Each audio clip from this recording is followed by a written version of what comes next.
Hello everyone, আসসালামু আলাইকুম। আজকে আমার রেসিপি কসুরমুখীর ভর্তা। আশা করছি রেসিপিটি আপনাদের ভালো লাগবে। যদি রেসিপিটি আপনাদের ভালো লাগে তাহলে একটা লাইক দিয়ে সাবস্ক্রাইব করে আমার পাশে থাকবেন আরও নতুন নতুন ভিডিও পাওয়ার জন্য।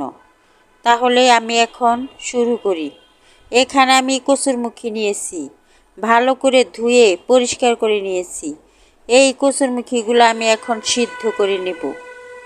কসুরমুখী একটা পাতিলে নিয়ে পানি দিয়ে দিলাম। পানি দেওয়ার পর চুলায় বসিয়ে দিলাম। পানিটা বলক এসে গেছে, পানিটা শুকিয়ে গেছে অনেকটা, এখন একদমই শুকিয়ে গেছে। চুলা থেকে নামিয়ে নিলাম। আবারও চুলায় একটি কড়াই বসিয়ে দিলাম। অল্প একটু সয়াবিন তেল দিয়ে দিলাম।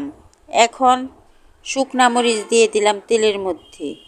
শুকনা মরিচটা নেড়ে চেড়ে আমি ভেজে নিব। শুকনা মরিচটা আমি নেড়ে চেড়ে ভেজে নিতেছি। এই শুকনা মরিচটা দিয়েই আমি ভর্তাটা করে নিব। শুকনা মরিচ ভাজা হয়ে গেছে। এখন শুকনা মরিচটা আমি চুলার থেকে নামিয়ে নিব। মুখিগুলা ঠান্ডা হয়ে গেছে।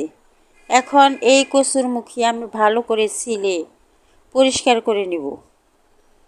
দেখেন আমি মুখিগুলা ছিলে নিতেছি। এইভাবে সবগুলা মুখি আমি ছিলে পরিষ্কার করে নিব। মুখি সেলা হয়ে গেছে। সবগুলা মুখি আমি এইভাবে ছিলে নিলাম। একটা বাটি নিয়ে নিলাম। যে শুকনা মরিচটা আমি ভেজে রেখেছি কতগুলা এই বাটির মধ্যে নিয়ে শুকনা মরিচের বটা আমি ফেলে দিতেছি। ফেলে দেওয়ার পর শুকনা মরিচের মধ্যে কতগুলা পেঁয়াজ দিয়ে দিলাম। আগে থেকে পেঁয়াজটা কেটে রেখেছি। অল্প একটু লবণ দিয়ে দিলাম। এখন হাত দিয়ে ভালো করে ডলে ডলে শুকনা মরিচগুলো আমি ভেঙে নিব। শুকনা মরিচটা ভেঙে নেওয়ার পর আমি পেঁয়াজের সাথে মিশিয়ে নিলাম। এখন এর মধ্যে আমি সরিষার তেল দিয়ে দিব। যেহেতু ভর্তা ওই কারণে সরিষার তেলটাই দিতে হবে। আমি সরিষার তেল দিয়ে দিলাম পরিমাণ মতো।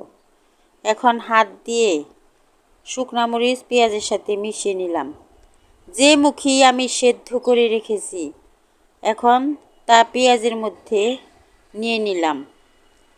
মুখিগুলা নেওয়ার পর আমি হাত দিয়ে ভালো করে মুখিগুলা ভেঙে ভর্তা করে নিব। মুখিগুলো আমি চটকিয়ে চটকিয়ে হাত দিয়ে ভর্তা করে নিতেছি।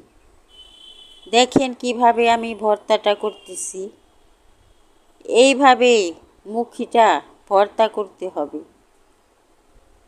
পাটায় বেটে মুখির ভর্তা করার কোনো প্রয়োজন নেই। এখন আমার ভর্তাটা করা হয়ে গেছে। এখন আমি একটা পিরিজের মধ্যে ভর্তাটা বেড়ে নিব। ভর্তাটা বাড়া শেষ। কেমন লাগলো আমার মুখির ভর্তা? যদি আমার রেসিপিটি আপনাদের ভালো লাগে তাহলে একটা লাইক দিয়ে সাবস্ক্রাইব করে আমার পাশে থাকবেন। ধন্যবাদ সবাইকে।